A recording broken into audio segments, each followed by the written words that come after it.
Maoist అగ్రనాయకులు Hidma, అలాగే ఆయన భార్య, మరొక నలుగురిని ఇవాళ ఎన్కౌంటర్ చేసి, దాని పేరు ఎన్కౌంటర్ కాదు, అది వాస్తవంగా వాళ్ళ ముఖ గుర్తులు అవన్నీ చూస్తే పట్టుకుని చంపినట్టుగా అనిపిస్తుంది.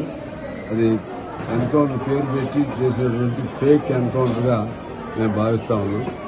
అలాగే కేసీఆర్, మన నరేంద్ర మోడీ గారు నిరంతరం మన బీహార్ ఎన్నికల్లో జంగిల్ రాజు పరిపాలన కావాలా, స్వరాజ్యం కావాలని చెప్తా ఉన్నారు.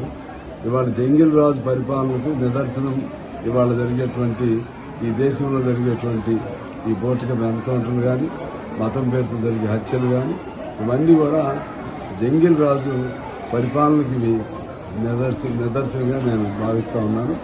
ముఖ్యంగా ఇక్కడ జరిగేది కంటికి కన్ను, కంటికి పన్నులాగా ఇదంతా ఆ కాలంలో జరిగినటువంటి అలవాట్లు, ఆచారాలు, ఆ కాలంలో జరిగినటువంటి వ్యవస్థ అభివృద్ధి చెందని రోజుల్లో జరిగినటువంటి ఒక ఆటవిక పరిపాలన లాంటివి అవి.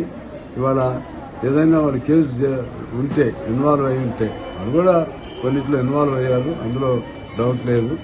మావోయిస్టు సోదరులు కూడా కొన్ని హత్యలు ఇవన్నీ పాల్గొన్నారు.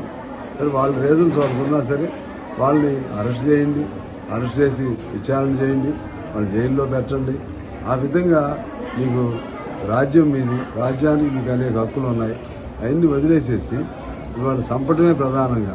ఈ కొద్ది రోజుల్లో అతను మన హెడ్మా, మాకు వార్తలు కూడా వచ్చినాయి, ఆయన కూడా సరెండర్ అవ్వాలనే ఆలోచన కూడా ఉందని అంటారు. మరి సరే, వాళ్ళకి అవకాశం ఇవ్వాలి కదా, అవకాశం ఇవ్వకుండా ఇట్లా చంపుకుంటూ పోయి దాని ద్వారా రేపు మార్చి 26 నాటికి ఇక మావోయిస్టులు లేకుండా చేస్తామన్న దానికి నిదర్శనంగా రుజువు చేసుకోవడానికి వరకు అరెస్టులు అవుతామన్న వాళ్ళని కూడా అరెస్టులు చేయకుండా ఆ పద్ధతిలో చంపుకుంటూ పోవటం అనేది ఇది ఆటవిక రాజ్యం.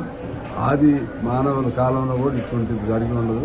ఇటువంటి పద్ధతులు పాల్పడ్డటువంటి వీటికి వాళ్ళు పెట్టిన ముద్దు పేరు ఎన్కౌంటర్. ఇది ఎన్కౌంటర్ కాదు, ఫేక్ ఎన్కౌంటర్. దీనిపై న్యాయ విచారణ చేయాలి. ఇప్పటికైనా సరే పాలకులు, వాళ్ళకి ఇక్కడ ఆంధ్ర, తెలంగాణ పోలీసులు కూడా వత్తాసు పలుకుతున్నారు. ఇది సిస్టమ్ ఎవరికైనా ఇది మంచిది కాదు.